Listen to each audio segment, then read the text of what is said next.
چې کوم د خپې حالاتو د توروالی دی کې مخکې نه مو دا اوس ټیک شو دا زخم ان شاء الله دا ټیک شو کنه دا د مور کا ډایبټیک فوټ مسله و ډایبټیک فوټ مطلب دې ته موږ پښتو کې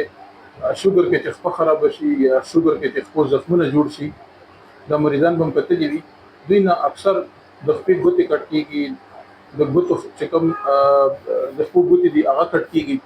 ماشاءالله دوی یو میاشت علاج وکړو د دوی 50% امپروومنت شوی دی مطلب 50% فرق شوی دی نو جی زه دا وایم چې تقریبا د موږ د مور ته د کوم د تکلیف چې چالو تقریبا شپږ میاشتې نه زیاتې مې وشو او دا په موږ چې کوم د کمپلیکس ورغلو کمپلیکس کې کوم حالت چې د هغه ډاکټر د چمړې هغه سره ملاو شو هغه سره بیا ملاو شو د کوم د شوګر ډاکټر جو کمپلیکس کې ولاندو دې دا پوښتنه چې پرنګ روډ باندې بیا یو ډاکټر سپیشلی دا شوګر ډاکټر دی لاړو نو هغه بار صفائی کوله پوښتنه خو تر دا پورې پوښتنه چې دا د پوندې کوم ځکه چې دا تقریبا پاړو کې باندې ودرېد بیا په ما هسپتال کې ما سره یو کس ملاو شو هغه هم دغه باړې و هغه راته وویل چې راته تاسو کا داسې وکړو پوښتنه چې ډاکټر رفیق افریدي سره ملاو شو نو دا هغه چې کوم دی دا زخمونه ډېر زر کور شي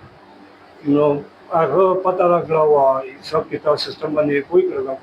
نو بس دا دویمه کرامه چې تر راغلو او کوم علاج هم چې وکړلو نو تقریبا چې دا میاشت کې نه ماته دا یقین دی چې 50% چې کوم دی موږ دا تکلیف یا د زخمونه چې کوم دا کور شوي دي و ان شاء الله عزیز شفا ورکول ولا الله پاک دی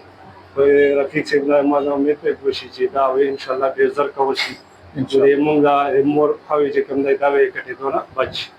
مننه د دې ویډیو جوړولو مقصد موږ بار وایو چې د اپریشن نه مخکې تاسو ضرور هومیوپیتیک علاج وکړئ ولې چې اکثر مریضان د میډیسن په ذریعه سره د اپریشن نه بچي چاته هم داسې ډایبټیک فوټ مسله وي مطلب په شوګر کې خپل زخمی شوي وي ګوته زخمی شوي وي تاسو دا کټ کوئ اپریټ کوئ ما دا د میډیسن په ذریعه سره ټیک کېدای مطلب ریورس کېدلی شي